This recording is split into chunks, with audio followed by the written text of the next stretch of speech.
Hello, mga minamahal po naming taga-subaybay sa ating pong programang Araw-Araw na Pagpapala.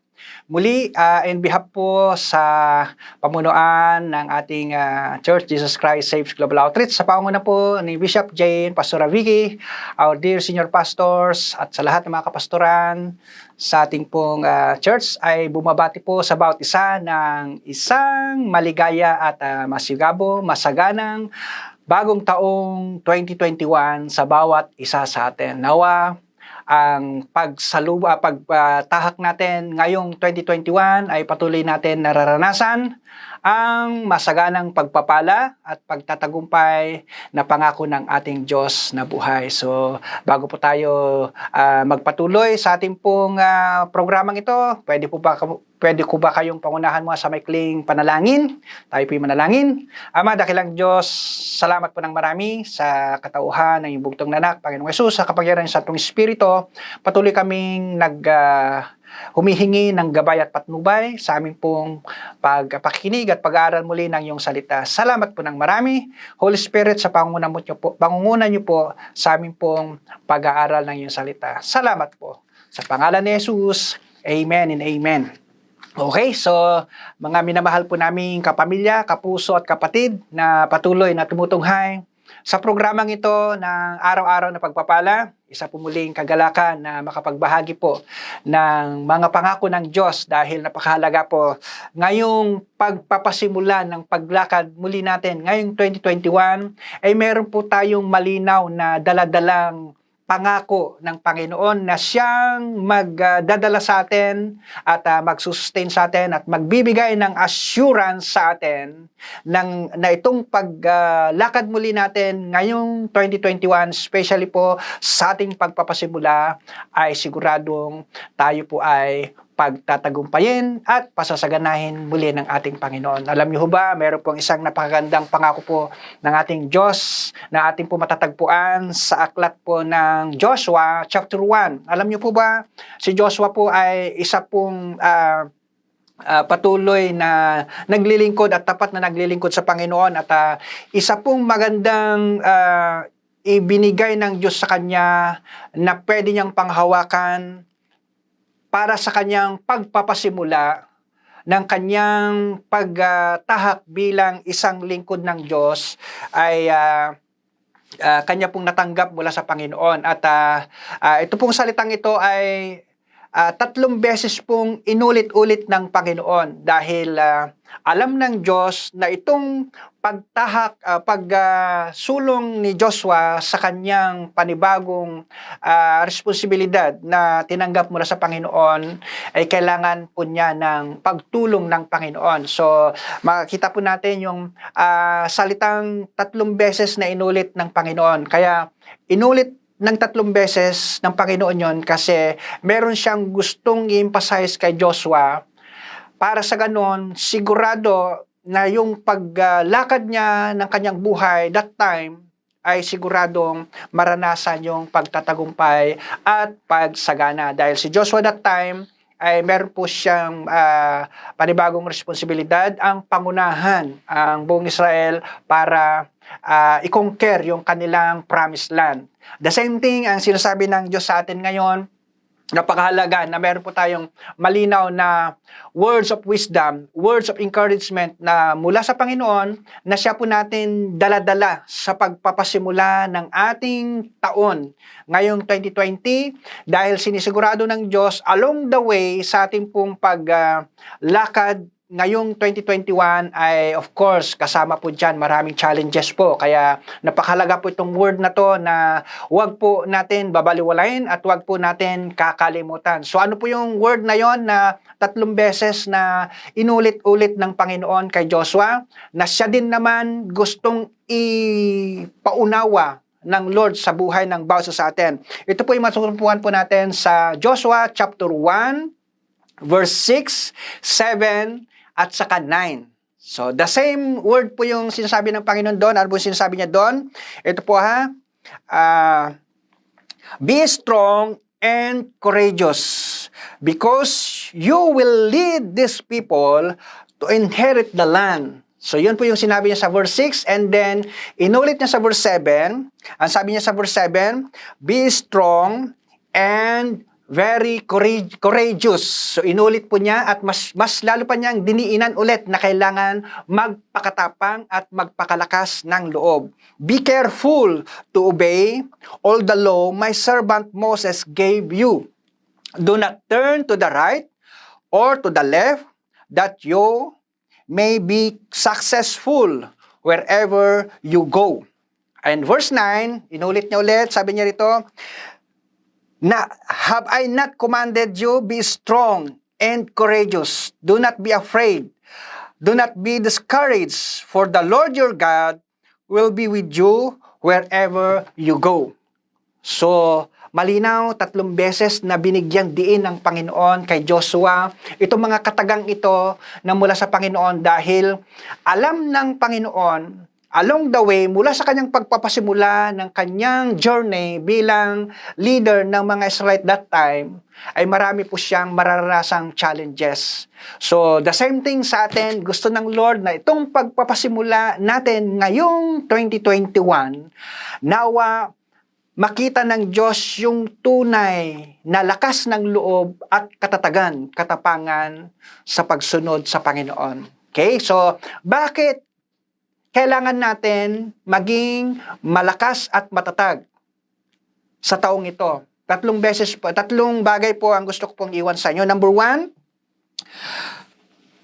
why we need to be strong and courageous. Sabi niya, number 1, because God want us to do something. So verse 6, sabi niya doon, nais ng Diyos, kailangan tayo magpakatatag at magpakalakas ng loob kasi nais ng Diyos na yung ipapagawa ng Diyos sa bawat isa sa atin ay ating magampanan ng may kalakasan ng loob at pagtatagumpay. Ibig sabihin, hindi po tayo nahihiya, hindi po tayo natatakot na gawin kung ano po yung isinasabi ng Lord na kailangan natin gawin ngayong 2021. Alam mo ba, isa pong pinapagawa ng Diyos sa atin ay kung paano natin panghawakan at ibahagi at magtiwala sa mga salita ng Panginoon.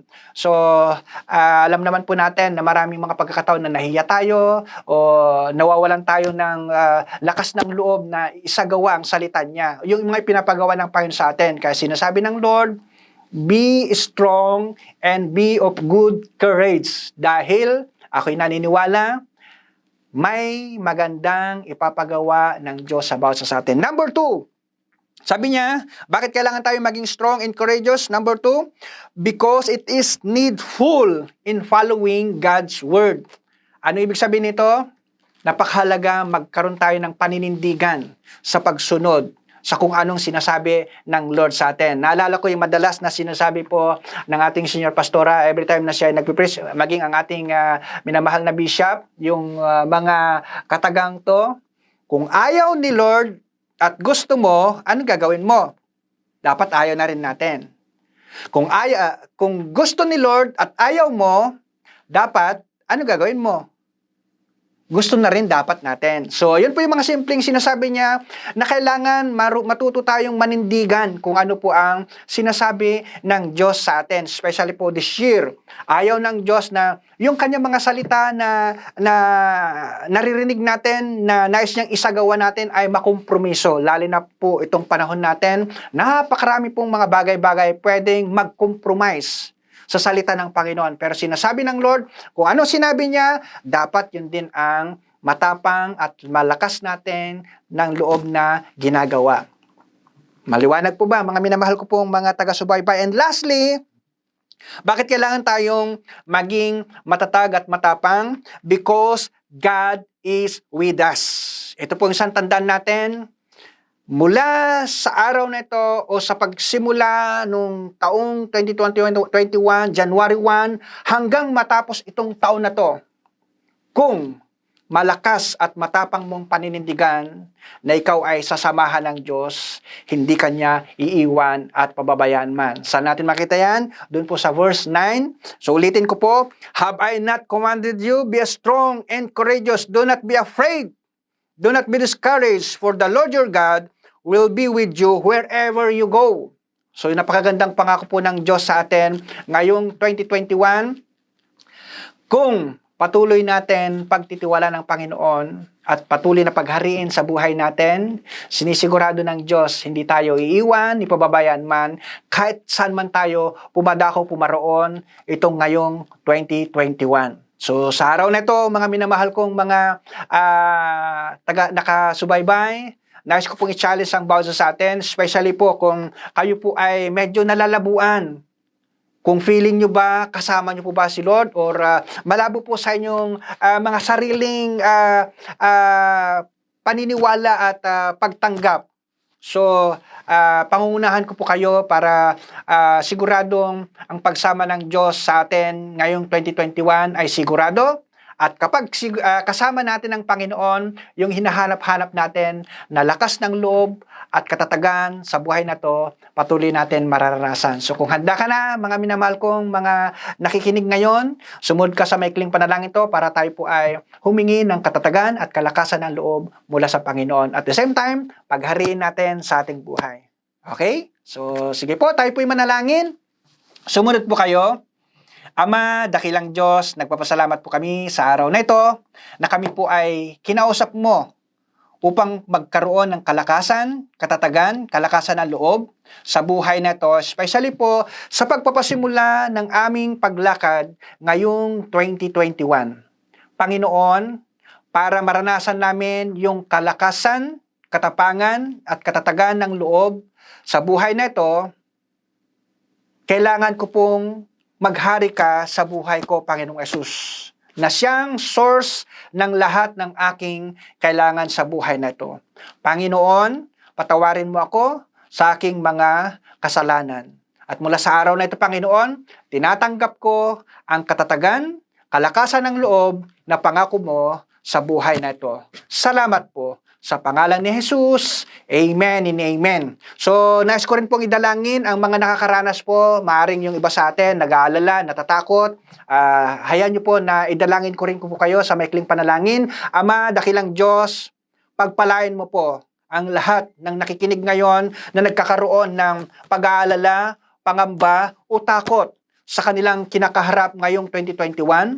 Especially po sa mga nawawalan ng pag-asa sa mga sandaling to, nawa o Diyos, patuloy nilang maranasan yung courage na pangako mo sa ayon sa iyong mga salita, Panginoon. Salamat po ng marami sa pangalan ni Jesus. Amen and amen. Salamat po ng marami muli, mga minamahal kong kababayan na taga-subaybay sa programang ito. Ngayon po, muli, patuloy namin kayong in-encourage na kung kayo ay patuloy na be-bless sa mga programang ito, huwag niyo pong kalilimutan, i-subscribe at i-click. Ngayon kung may mga prayer request po kayo, pwede rin po kayong mag-chat po sa chat room po para ipanalangin po namin kayo araw-araw. Again, salamat po ng marami and Happy New Year sa bawat isa. God bless! Bye-bye!